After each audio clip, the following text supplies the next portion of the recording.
저와 여러분이 우선 11장 1절부터 9절 한 절씩 교독하도록 하겠습니다. 온 땅의 언어가 하나요 말이 하나였더라. 이에 그들이 동방으로 옮기다가 시나이 평지를 만나 거기 거류하며 서로 말하되 자 벽돌을 만들어 견고히 굽자 하고 이에 벽돌로 돌을 대신하며 역청으로 진흙을 대신하고 또 말하되 자 성읍과 탑을 건설하여 그 탑 꼭대기를 하늘에 닿게 하여 우리 이름을 내고 온 지면에 흩어짐을 면하자 하였더니 여호와께서 사람들이 건설하는 그 성읍과 탑을 보려고 내려오셨더라. 여호와께서 이르시되 이 무리가 한 족속이요 언어도 하나이므로 이같이 시작하였으니 이후로는 그 하고자 하는 일을 막을 수 없으리로다. 자 우리가 내려가서 거기서 그들의 언어를 혼잡하게 하여 그들이 서로 알아듣지 못하게 하자 하시고 여호와께서 거기서 그들을 온 지면에 흩으셨으므로 그들이 그 도시를 건설하기를 그쳤더라. 다 같이 그러므로 이 이름을 바벨이라 하니 이는 여호와께서 거기서 온 땅의 언어를 혼잡하게 하셨음이니라. 여호와께서 거기서 그들을 온 지면에 흩으셨도다. 아멘. 12장 1절부터 4절까지 말씀입니다. 여호와께서 아브라함에게 이르시되 너는 너의 고향과 친척과 아버지의 집을 떠나 내가 내게 보여줄 땅으로 가라. 내가 너로 큰 민족을 이루고 내게 복을 주어 내 이름을 창대하게 하리니 너는 복이 될지라. 너를 축복하는 자에게는 내가 복을 내리고 너를 저주하는 자에게는 내가 저주하리니 땅의 모든 족속이 너로 말미암아 복을 얻을 것이라 하신지라. 이에 아브라함이 여호와의 말씀을 따라갔고 롯도 그와 함께 갔으며 아브라함이 하란을 떠날 때 75세였더라. 아멘. 아멘. 최근에 여러분의 가장 큰 기도와 간구의 제목은 무엇입니까? 여러분은 어떤 기도를 하나님께 올려드리고 계시나요? 저의 기도는 질문입니다. 하나님, 지금 국가적으로 여러 가지 어려움과 위기의 상황이 있습니다. 하나님의 생각은 어떠십니까? 하나님의 마음은 어떠십니까? 하나님은 무엇을 하고 계십니까?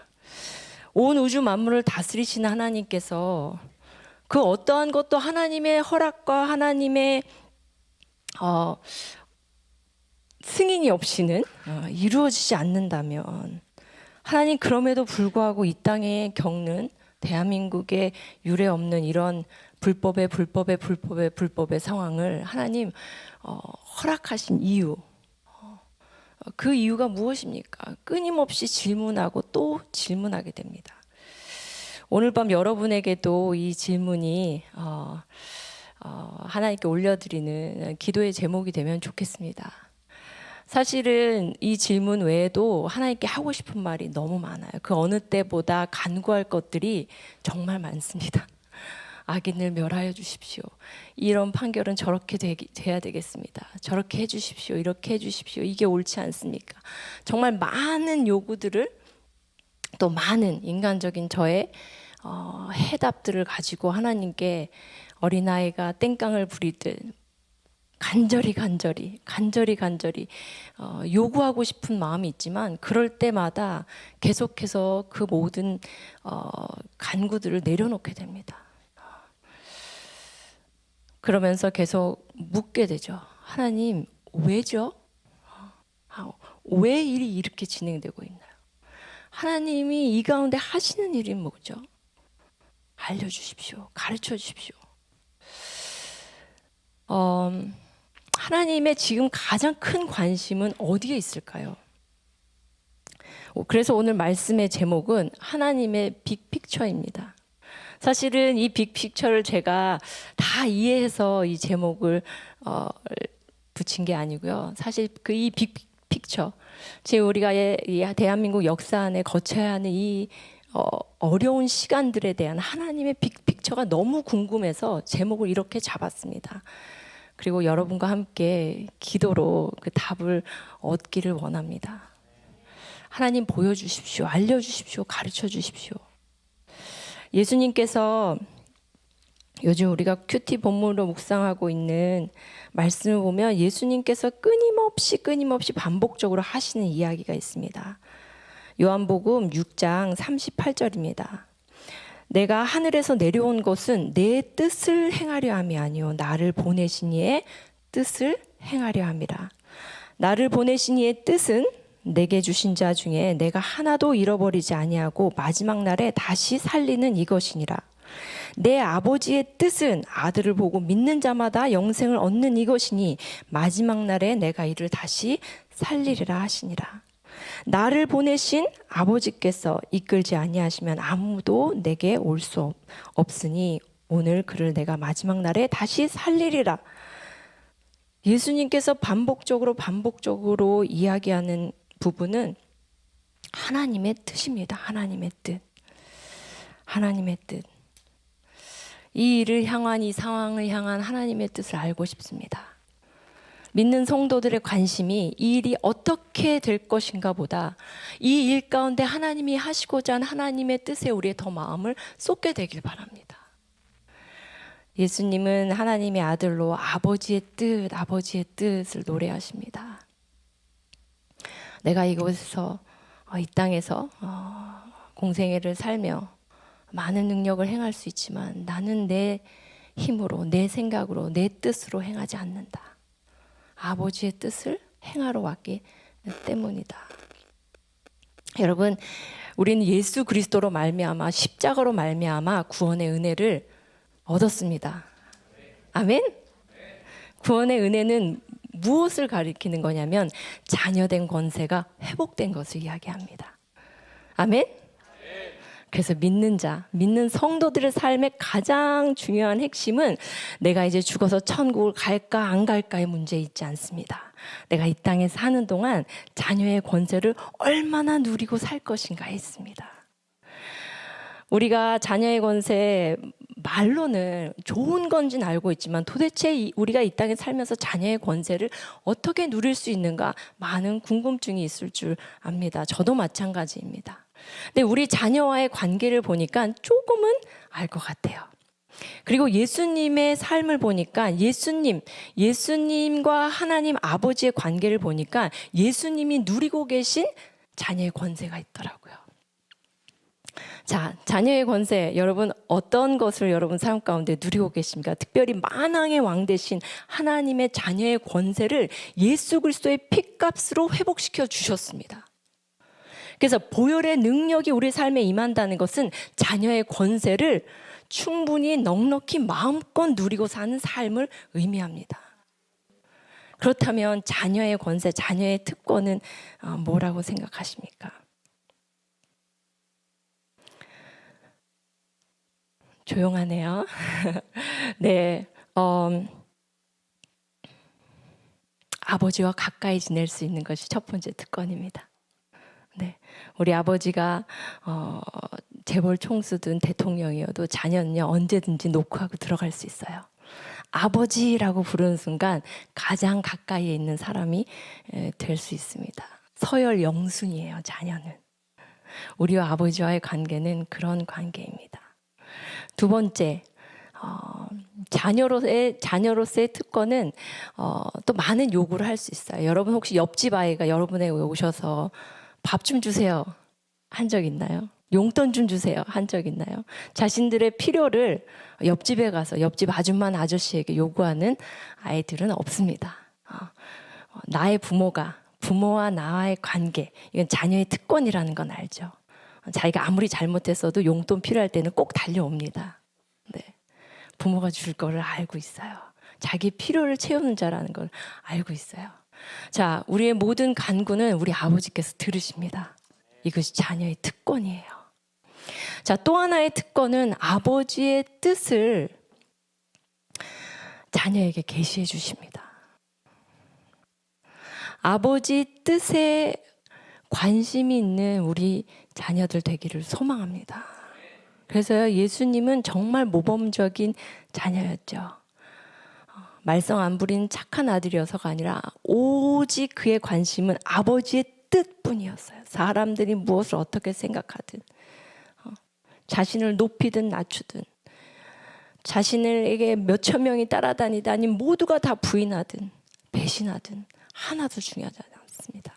오직 예수 그리스도의 관심은 아버지의 뜻이었어요. 아버지의 뜻. 성숙한 자녀는 부모의 마음을 살핍니다. 그리고 부모의 뜻을 따르기를 기뻐합니다. 오늘 우리가 자녀된 권세로 이 밤에 보좌 앞에 나아갈 때 당신의 뜻을 우리에게 보여주십시오. 하나님의 뜻을 이루는 자로 서기를 원합니다. 하나님의 뜻을 아는 자로 서기를 원합니다. 그리고 하나님의 뜻을 알 뿐만 아니라 그 뜻에 순종하는 자가 되길 원합니다. 그것이 우리의 마음의 기도가 되길 원합니다. 오늘 본문 말씀 한번 보도록 하겠습니다.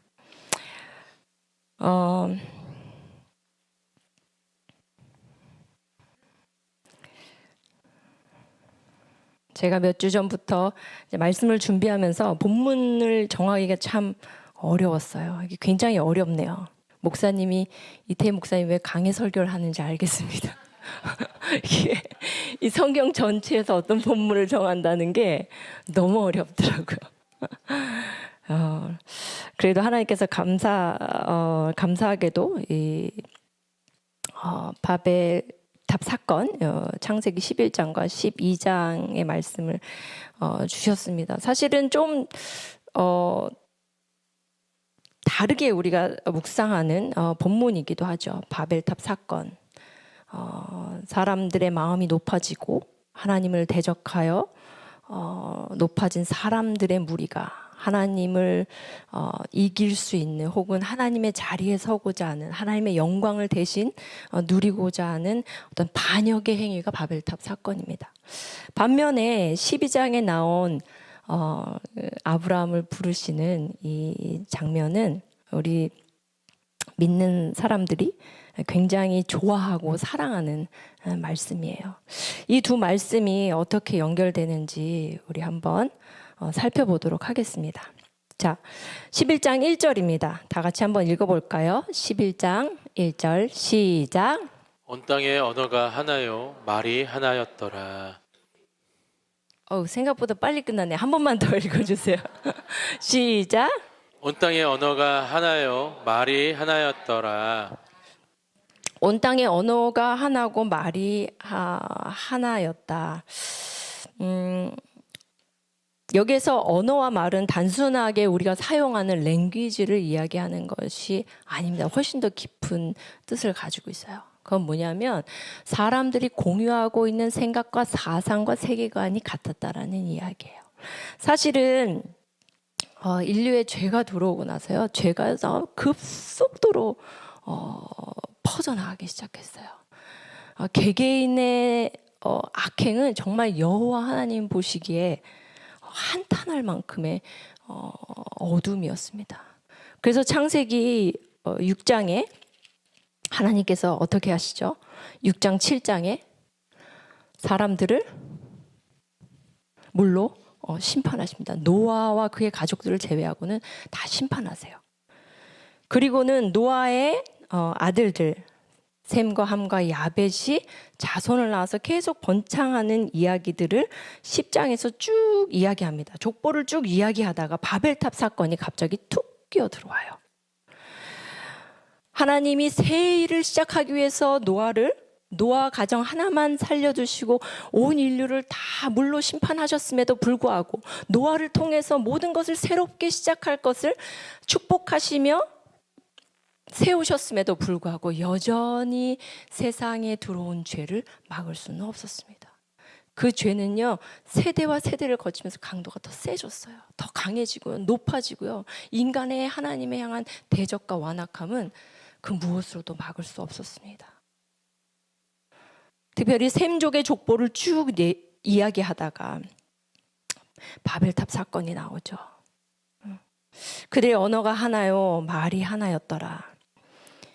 그들의 마음에 품은 사상과 생각과 중심이 하나님 없는 것으로 하나가 되어 있었던 거예요. 그들이 동방으로 옮기다가 신할 평지를 만나 거기 거류하며 서로 말하되 자 벽돌을 만들어 견고히 굽자 하고 이에 벽돌로 돌을 대신하며 역청으로 진흙을 대신하고 또 말하되 자 성읍과 탑을 건설하여 그 탑 꼭대기를 하늘에 닿게 하여 우리의 이름을 내고 온 지면에 흩어짐을 면하자 하였더라. 성읍은요, 이제 국가, 더 힘 있는 자신들의 권력을 드러낼 수 있는 공동체를 만들자는 거예요. 하나님 없이 우리 스스로, 우리 힘으로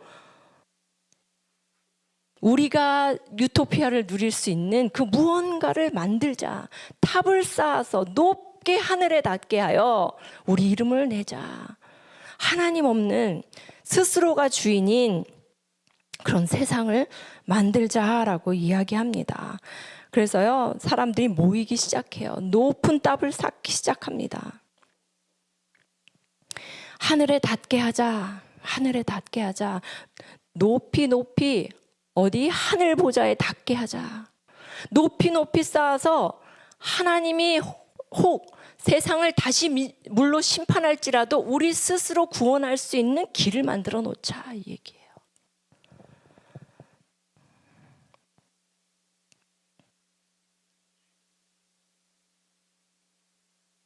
우리가 하나님의 영광을 대신 누리고 온 지면의 흩어짐을 면할 수 있는 우리의 힘을, 인간의 힘을, 권력을, 권세를 우리 스스로 만들자.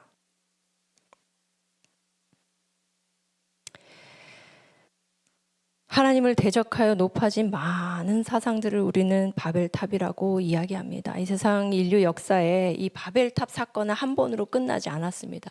끊임없이 하나님을 대적해서 대적하고 하나님을 모욕하고 조롱하는 바벨탑 사건은 인류 역사상 끝난 적이 없어요. 시편 한번 보겠습니다. 시편 2편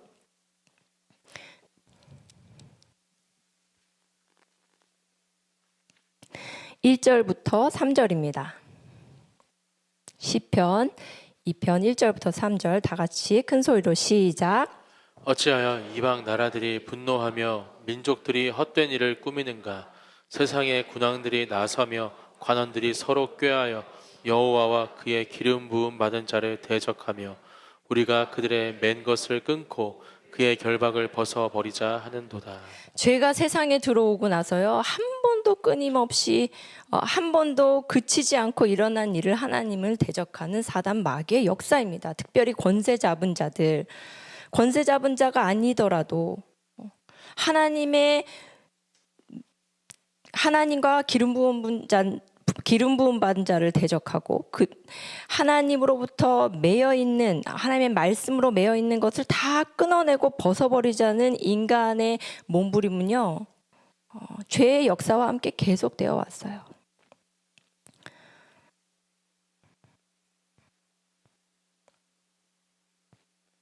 제가 사실 이 말씀을 쭉 묵상하면서 그렇습니다. 우리의 완악함이 이 정도입니다. 인간의 완악함이 이 정도고 세상의 완악함이 이 정도입니다. 하나님을 대적하고 하나님께로부터 벗어나고자 하는, 하나님께서 벗어날 때 자유로울 수 있을 거라는 거짓 선동, 사단 마귀의 속임에 넘어간 이런 모든 패역한 행위들이 인류 역사에 지금까지도 끊이지 않고 있습니다. 사실 제가 바벨탑 사건을 다시 들춰보게 된 계기가 있습니다. 최근에 저희가 국가적인 이런 어려움으로 정말 많은 뉴스들이 쏟아지고 있고, 특별히 부정선거와 관련된 이야기들이 점점 파헤쳐질수록 공산주의에 대한 이야기들이 굉장히 많이 나오고 있습니다. 그러다 보니까 중국의 1대1로라는 정책에 대한 이야기도 최근에 들어서 굉장히 많이 이야기되고 있습니다. 여러분 혹시 잘 아시나요? 1대1로? 네, 한번 지도를 좀 보여주시죠. 네, 중국의 1대1로는 2013년부터 시작된 중국의 그 대외 국책 사업입니다. 새로운 실크로드를 만들자는 거예요. 그래서 중국의 그 서쪽의 육로를 따라서 저 유럽까지 길을 내고, 또 새로운 해상 실크로드를 만들어서 원벨트 원로드를 만들겠다는 정책입니다. 동남아시아, 중앙아시아, 서아시아, 아프리카, 유럽을 육해공으로 다 연결해서 인프라, 무역, 금융, 문화 등의 경제 벨트를 만들 뿐만 아니라 함께하는 운명 공동체를 만들자는 프로젝트예요. 실제로 지금 이 1대1로 이 정책의 사업에 사실은 포함되어 있는 참여한 국가, 지금 이미 참여한 국가들은요, 한 65개 정도가 되고요. 전체 서명해서 같이 가겠다고 한 국가들은 155개국이나 된다고 합니다. 굉장히 많은 나라들이죠. 세계 인구의 70%를 75%. 사실 이 뉴스를 보면서 저는 이 바벨탑 사건이 떠올랐어요. 중국의 1대1로 사실 남의 나라 이 국책 사업을 제가 함부로 판단하거나 폄훼하려고 하는 것은 아닙니다. 그럼에도 불구하고 하나님 이 모든 것들을 영적인 관점으로 볼 수 있도록 은혜를 내려주십시오. 무엇보다도 여러분 우리가 중국을 잘 아는 것 같지만 사실 잘 몰라요. 사실 중국이 공산주의 국가죠. 공산주의 국가요.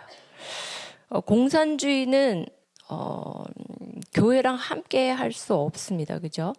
공산주의 그동안 많은 역사적으로 많은 공산혁명에서 그들이 가장 먼저 배척했던 사람들과 공동체는 누구예요? 교회죠. 교회. 하나님의 말씀과 진리를 아는 자들 가장 먼저 죽이거나 가두거나 핍박하거나 추방하거나 하는 일들을 했습니다. 공산주의는 기본적으로 유물론, 무신론 사상이고요. 반 기독교 또 반성경적 이데올로기를 가지고 있습니다. 자유가 없고요. 특별히 하나님을 예배하는 종교의 자유가 없습니다.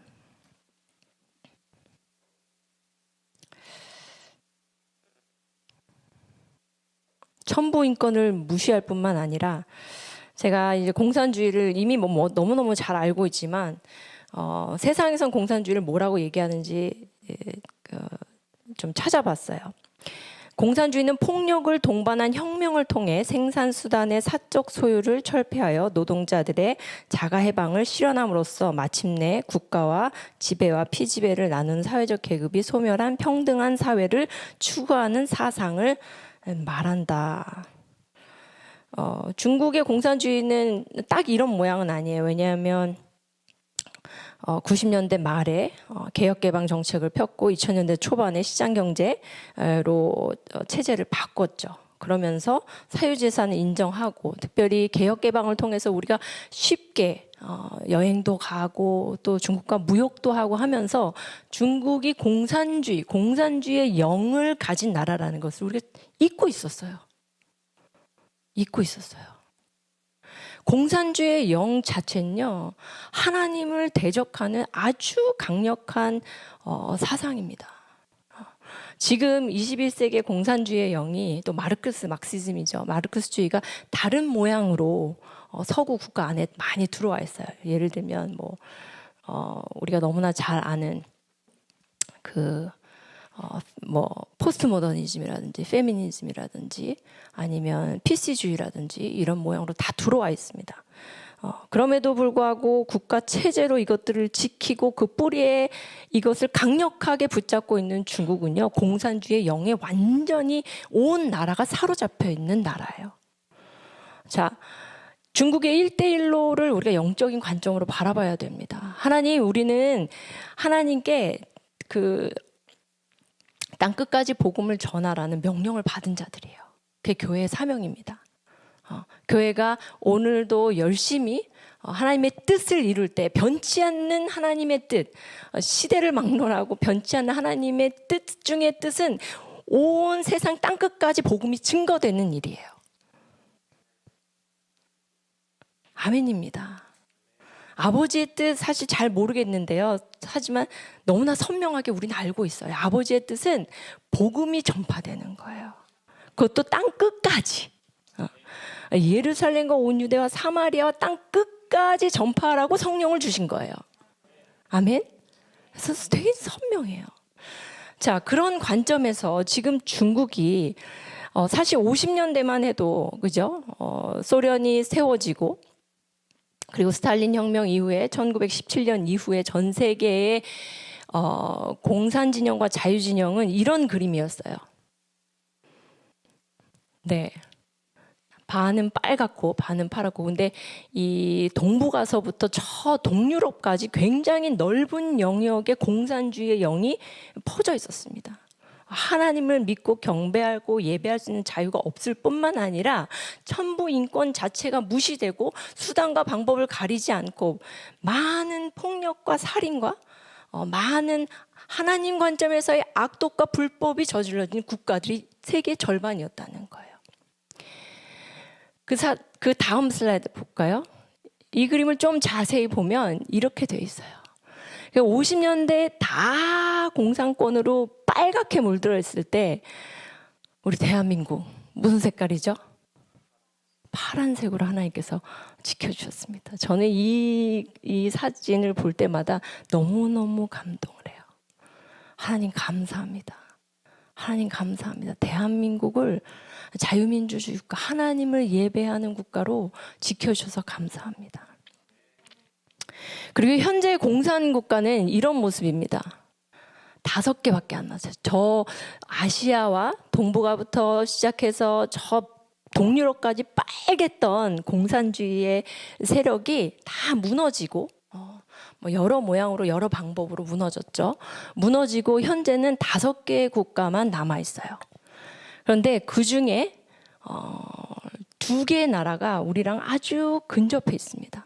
첫째는 북한이고요. 두 번째는 중국입니다. 자, 하나님께서 어쩌면 복음이 땅끝까지 전파되는 이 일을 위해서 공산주의를 무너뜨리고 계셨습니다. 그런데 중국이 떡하니 버티고 있죠. 떡하니 버티고 있을 뿐만 아니라 그들이 1대1로라는 보기에는 경제적 이익을 얻기 위한, 국가의 경제적 이익을 얻기 위한, 혹은 서로 주변 국가들을 함께 성장시키기 위한 정책 마냥 보이는 저 1대1로의 정책은 사실 굉장히 영적일 수 있다는 거예요. 누가 주도권을 가지고 있어요? 중국이 주도권을 가지고 있어요. 그런데 중국의 뿌리는 뭐예요? 공산주의의 영입니다.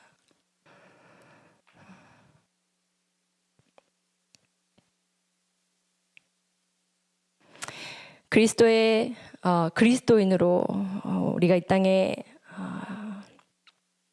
살아가면서 자녀의 권세를 누리는 많은 것 중에 하나는 하나님의 나라를 회복시키는 그 일에 동참하는 겁니다. 이 자녀의 특권이에요. 이 세상은 우리 아버지 거예요. 이 세상은 우리 아버지 거고요. 아버지의 이름이 가장 높임을 받기를 원하는 것이, 바라는 것이 아버지를 사랑하는 자녀의 마음에 있어야 합니다. 아멘. 그런데요, 그렇기 때문에 우리는 하나님의 이름이 땅끝까지 이르는데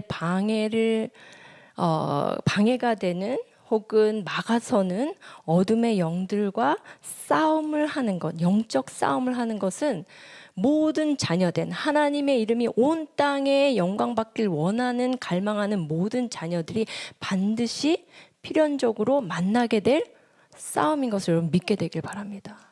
그래서 영적 싸움, 하나님의 자녀는요, 특별히 하나님께서 온 땅 가운데 그의 복음을 증거하라고 한 이 명령, 아버지의 이 명령을 받은 자녀에게 정말 열방을 향해 전진해 나아가면서 영적 전쟁을 하지 않는 건 있을 수 없어요.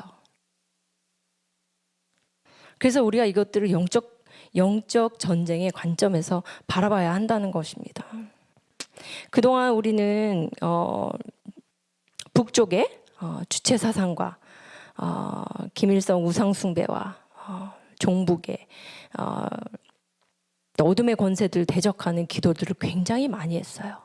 그죠? 한국교회가 점점 깨어나면서 통일한국을 준비하면서 저 북한의 북쪽 땅에 있는 어둠의 영들을 향해서 우리가 기도를 많이 했습니다. 그런데 솔직히 중국의 공산주의를 대적해서 기도하신 분 계실까요? 저는 사실 안 했어요. 그냥 중국 미워서. 별로 안 사랑해서 관심이 없어서 솔직히 안 했습니다. 그런데 하나님이요, 이번 이 사건들을 통해서 중국 공산주의에 대해서 한국 교회와 우리를 깨우고 있다고 저는 생각합니다. 왜요? 우리가 믿음으로 싸워 정복하지 않으면 그들이 우리를 점령합니다. 집어삼킵니다.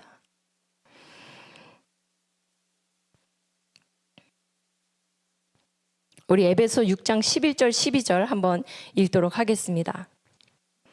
에베소 6장 11절 12절 시작. 마귀의 관계를 능히 대적하기 위하여 하나님의 전신갑주를 입으라. 우리의 씨름은 혈과 육을 상대하는 것이 아니요 통치자들과 권세들과 이 어둠의 세상 주관자들과 하늘에 있는 악의 영들을 상대함이라. 네. 아멘. 마귀의 관계를 대적하기 위하여라고 이야기했는데 마귀의 관계는 대적하라라는 이야기입니다. 이 땅 가운데 복음이 전파되는 그 일을 방해하는 마귀의 관계를 여러분 선명하게 분별하게 되길 바랍니다. 그리고 어둠의 영들을 대적하게 되길 바랍니다. 이것이 아버지를 사랑하는 자의 마땅히 해야 될 일인 줄 믿습니다. 그래서요, 이게 1대1로며 이런저런 일들이 그냥 되어지는 일이라고 여러분 여기지 않으셨으면 좋겠어요. 그냥 한 나라의 국책이라고 여러분들 한 나라의 사업이라고만 생각하지 않으셨으면 좋겠습니다. 우리는 이 모든 것들을 영적으로 분별하며 바라봐야 돼요. 특별히 우리는 통일한국을 바라보고 기도하고 있기 때문에 우리의 그 기도가 굉장히 날카롭게 거기에 맞춰 있고 우리의 모든 사역이 통일한국에 맞춰져 있어요. 그래서 통일한국을 위한 준비, 또 통일한국을 위한 다음 세대 준비, 통일한국을 위한 청년 세대 교육, 뭐 여러 가지가 다 통일한국에 맞춰져 있습니다. 사실 청년부와 함께 아우리치를 갈 때도 또 WCS 아이들과 함께 아우리치를 갈 때도 저희는 일본으로 갔어요. 일본. 왜? 하나님께서 우리에게 맡기신 나라라고 믿음과 동시에 일본과 함께 통일한국을 재건하는 사명을 함께 이루어야 된다고 믿기 때문에 그래요. 이제 국제 정세적으로 우리 주변 국가, 우리가 통일이 됐을 때 함께 이 일을 이룰 수 있는, 물론 미국이 있지만 동맹국가 미국이 있지만 좀 멀리 있죠. 그래서 자유민주주의 체제를 가지고 있는 일본과 협력할 뿐만 아니라 일본 교회와 함께 협력으로 우리가 통일 한국을 재건하는 일에 함께 할 수 있다, 동역할 수 있다라고 믿었기 때문에 그래서 저희가 일본에 가서 선교를 했습니다. 그리고 하나님 통일 전에 이 일을 함께 할 수 있도록 일본 교회들을 깨워주시고 일본의 영적 부흥을 허락하여 주시옵소서. 그게 저희의 기도였어요. 두 번째 아우리치는 사실 저희가 캄보디아를 원래는 정했습니다. 그런데 하나님께서 방향을 틀어주셨어요. 그래서 저희가 대만을 다녀왔죠. 대만을 가라고 하나님께서 마음을 주셨을 때부터 왜 대만을 보내시는지 계속해서 기도하던 중에 하나님께서 이런 마음을 좀 주셨습니다. 대만이 위태롭죠. 여러분도 아시다시피 지금 중국이 1대1로로 지금 전 세계의 70% 인구를 좌지우지하고 그들의 힘과 권력, 그다음 수단과 방법을 가리지 않는 그들의 불법과 불의로 어떻게 해서든 자신들의 힘을 키워서 자신들의 성을 쌓고 자신들의 탑을 쌓고자 하는 이런 와중에 대만을 가만히 두겠습니까? 그래서 기도하던 중에 하나님 대만 교회를 일으켜 주십시오. 그리고 대만 교회가 중국의 공산주의와 맞서 싸울 수 있게 해달라는 기도를 했어요. 그리고 시간이 지나서 저희가 통일이 되면 우리 통일 대한민국의 국경이 어디랑 맞닿아 있어요? 중국이랑 맞닿게 됩니다. 그래서 하나님 그때가 되면 대만 교회와 한국 교회가 다 같이 이 중국 거대한 공산주의의 깊은 뿌리를 가지고 있고 여전히 하나님을 향해서 특별히 하나님 나라의 그 복음 전파를 방해하고 서 있는 이 나라가 하나님 복음화될 수 있게 도와주시고 그 뿌리에 있는 공산주의 영이 꺾일 수 있도록 그때 가면 하나님께서 여실 사역이다라고 생각을 했어요. 근데 이번 국가적인 위기들을 통과하면서 하나님께서 굉장히 선명하게 보여주시는 것 같아요. 중국 공산주의는 나중에 싸울 게 아니라 지금 싸우지 않으면 니네가 삼켜진다. 공산주의의 영입니다. 영. 하나님을 대적하여 높아진 영이고요. 바벨탑을 쌓는 것 같은 그런 영입니다. 그래서 교회가 일어나야 돼요. 교회가 싸워야 돼요. 여러분, 중국 인구가 몇이에요? 14억이죠. 어마어마한 숫자입니다. 우리가 땅끝까지 복음을 전하는데 중국을 비껴갈 수 있습니까? 14억이나 되는 어마어마한 인구를 비껴갈 수 있을까요? 그럴 수 없습니다. 그리고 우리 이웃 나라잖아요. 하나님의 나라는 질서가 있어요. 예루살렘과 온 유대와 사마리아와 땅끝까지 나아가는 과정이 있습니다. 다시 말해서 우리 주변 국가는 우리 몫이라는 거예요. 우리가 맡아야 된다는 거예요. 다 각자 전 세계에 있는 교회들이 각자의 나라들이 자기 주변에 있는 나라들만 맡아주면 돼요. 근데 우리에게는 하나님이 좀 큰 숙제를 주셨어요. 저 북한도 땅덩어리는 그렇게 크지 않지만 사실 엄청난 견고한 진이 있어서요. 이거 깨부수려면 진짜 쉽지 않은, 그러나 하나님은 하실 겁니다. 그걸 하시기 위해서 하나님의 사람들을 지금 흔들어 깨우고 계시는 거예요.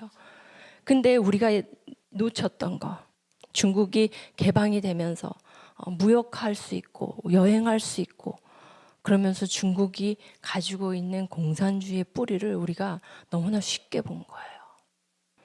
그런데 대한민국 교회가 일어나 싸워야 되는 영적인 악령의 실체가 중국에 있다라고 하나님은 이번에 우리에게 알려주신 줄 믿습니다. 우리가 일어나 싸우지 않으면요, 중국 공산주의가 전 세계를 어떻게 뒤흔들지 몰라요.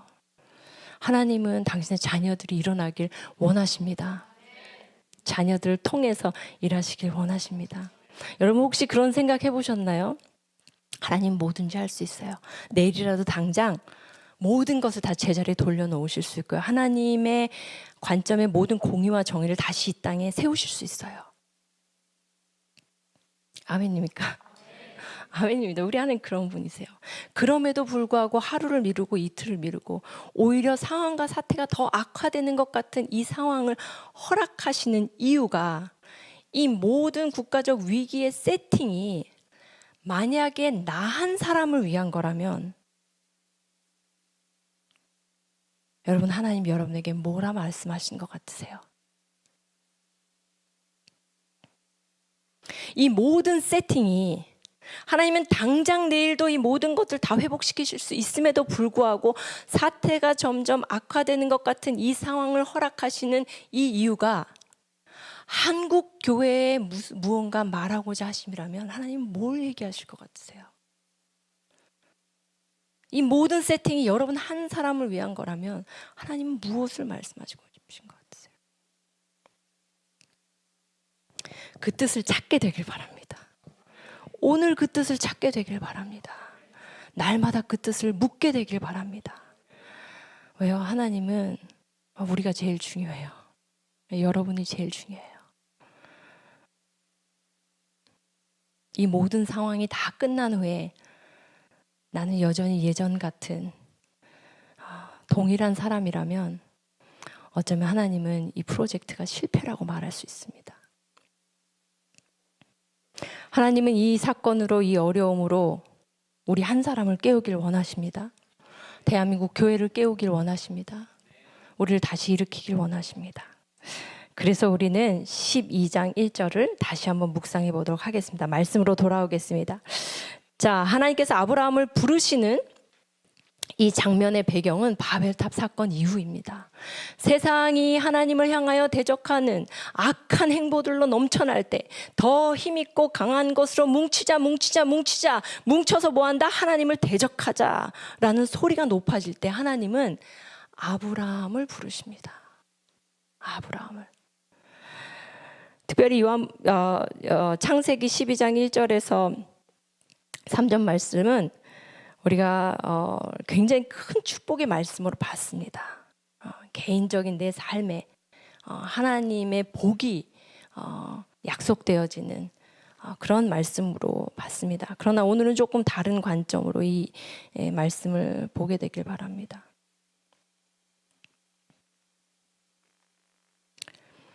하나님의 뜻은 항상 온 인류를 구원하는 데 있었습니다. 그 뜻은 에덴 동산에서 죄를 범한 인간들을 내쫓을 때부터 내가 너희를 반드시 구원하리라는 약속과 함께 시작되었습니다. 하나님은 그 계획을 한 번도 잊으신 적이 없고 한 번도 놓치신 적이 없습니다.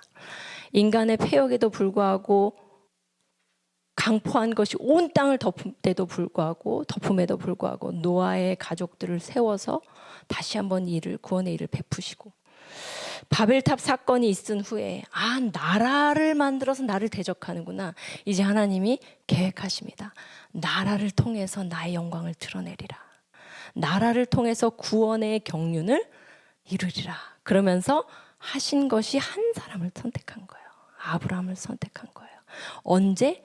아주 세상이 하나님을 향해서 반역하고 죄를 강력한 죄로 들고 일어날 때, 대적할 때 하나님은 새 일을 계획하십니다. 그게 아브라함을 부르신 사건이에요. 아브라함을 통해서 하나님을 경외하는 나라를 만들고 예수 그리스도, 구원자 예수 그리스도를 이 땅에 보내신 그 일을 본격적으로 시작하십니다. 지금같이 불법과 부정과 불의와 악독과 죄악으로 가득한, 어쩌면 하나님 관점에서는요, 바벨탑 같은 사건일 수도 있어요. 이 상황에 하나님이 하시고자 하는 그 한 가지는 아브라함 같은 여러분 한 사람을 세우는 것입니다. 오늘 이 말씀을 받게 되길 바랍니다. 이 말씀을 마음에 새기길 바랍니다. 자, 12장 1절 한번 읽어보도록 하겠습니다. 12장 1절 시작. 여호와께서 아브라함에게 이르시되 너는 너의 고향과 친척과 아버지의 집을 떠나 내가 내게 보여줄 땅으로 가라. 네, 이 어둠이 짙은 때에 하나님께서 그들의 언어를 우선 흩으십니다. 언어를 흩으셔서 그 사람들의 모든 패역한 행동을 멈추게 하십니다. 그럼에도 불구하고 하나님은 아셨죠. 이게 멈춰지지 않는다는 걸 아셨어요. 구원자를 빨리 보내야 되는 걸 아셨고요. 세상을 새롭게 할 하나님의 구원의 역사들을 이루어야 된다는 걸 아셨어요. 그러면서 아브라함을 부르시죠. 여호와께서 아브라함에게 있을 때 너는 너의 고향과 친척과 아버지의 집을 떠나 내가 내게 보여줄 땅으로 가라라고 명령하십니다. 이 사건의 시작은 하나님께서 하나님의 구원의 경륜의 빅픽처, 이 땅을 새롭게 할 빅픽처, 이 땅을 회복시킬 빅픽처, 이렇게 하나님을 대적하는 악에 대한 맞설 수 있는 하나님의 빅픽처 안에서 한 사람을 택하는 거야. 한 사람. 그에게 요구하십니다. 너는 너의 고향과 친척과 아버지의 집을 떠나 내가 내게 보여줄 땅으로 가라라고 이야기하십니다. 여러분, 여러분의 고향과 친척과 아버지의 집을 떠나셨습니까? 자, 이 이야기는 무엇을 이야기하는 걸까요? 단순히 이사하라는 명령인가요? 아닙니다. 주권을 완전히 내려놓고 내가 내게 보여줄, 내가 너에게 보여줄, 너가 원하던 대로 가던, 너가 있고 싶고 너가 하고 싶은 것을 하던 그 삶을 완전히 다 내려놓고 나를 믿는 자로 일어나라는 거예요. 그리고 내가 너를 인도하는 주인 되게 하라는 거예요. 하나님이 이 마지막 때에 쓰실 사람은 자신의 주권을 다 내려놓고 자신의 방법을 내려놓고 자신의 생각을 내려놓고 오직 믿음으로 하나님을 따르는 자입니다. 그 방법이나 모양이 어떠하든지 간에 하나님 어디로 가실 건데요? 거기는 어떤 환경인가요? 아무것도 묻지 않았습니다. 내가 너에게 보여줄 땅으로 가라. 그리고는 4절에 아브라함이 여호와의 말씀을 따라갔고 이야기합니다. 하나님께서 정말 이 혼란의 때에 한 사람을 일으키길 원하십니다. 그 한 사람은 능력 있는 사람도 아니고 스펙이 좋은 사람도 아니고 IQ가 높은 사람도 아니고 재력이 풍부한 사람도 아니라 믿음으로 하나님을 따를 사람입니다. 하나님 이 시대에 그런 사람들을 일으켜 주시옵소서. 이 시대에 내가 그런 사람이 되게 하여 주시옵소서.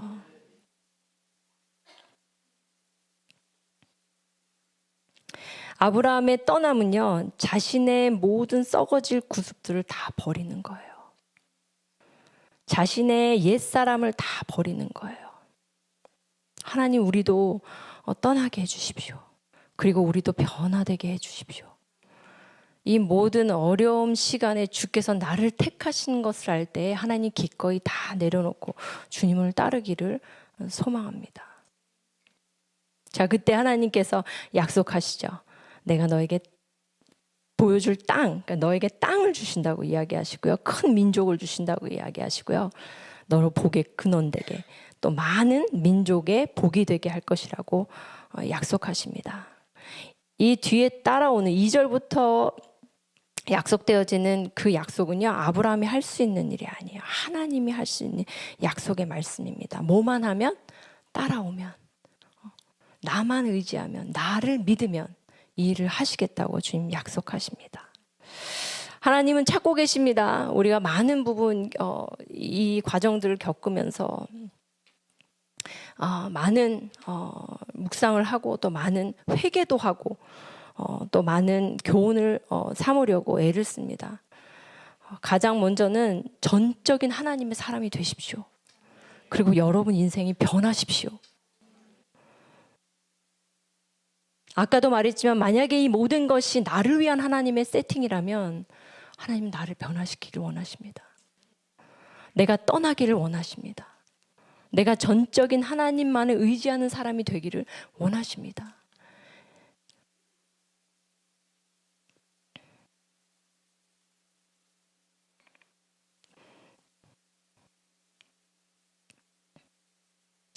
아까 보여드린 그 지도의 은혜를 생각할 때 우리 대한민국만 파란 감동의 지도.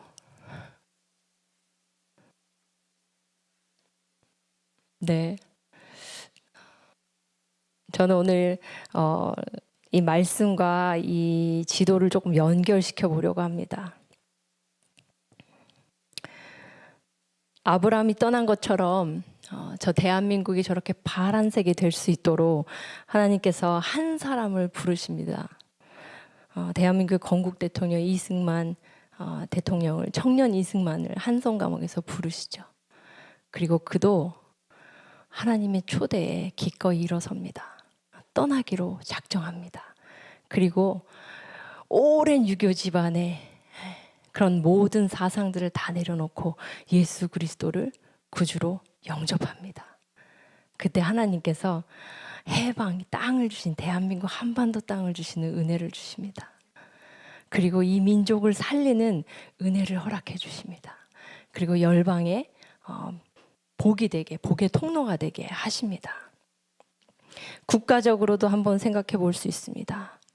하나님 5,000년 반만년 우상 숭배의 땅을 주님이 불러주셔서 어느 날 아브라함을 찾아오셔서 부르신 것처럼 하나님의 주권적 은혜로 대한민국을 불러주셔서 하나님, 우리가 땅을 얻었습니다.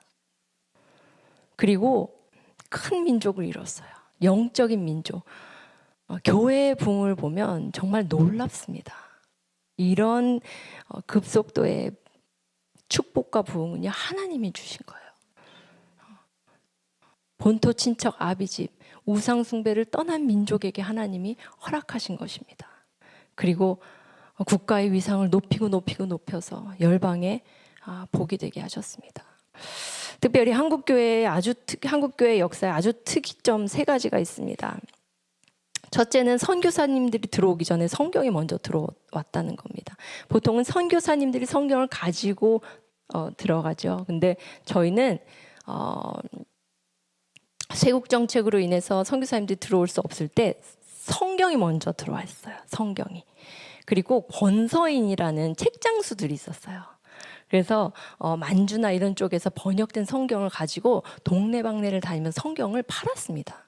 그것도 공짜가 아니었어요. 우린 요즘 전도지 공짜여도 안 받잖아요. 성경을 알 수 없는 사람들에게 성경을 팔았습니다. 그래서 선교사보다 성경이 먼저 들어온 나라예요. 참 신기하죠? 그리고 세계적으로 유례없는 평양 대부흥을 경험했습니다. 이건 정말 축복 중에 축복이라고 생각합니다. 또 하나 한국교회의 아주 중요한 특징 중에 하나가 교회가 자립하기도 전에 세계 선교를 시작했어요. 아주 초창기에 성령 받은 사람들이 그냥 선교하러 나간 거예요. 만주고 뭐고 선교하러 나간 거예요. 교회가 자립하기도 전에. 그렇습니다. 하나님께서 이 민족을 반만년 우상 숭배하던 이 민족을 열방의 복이 되게 하셨습니다.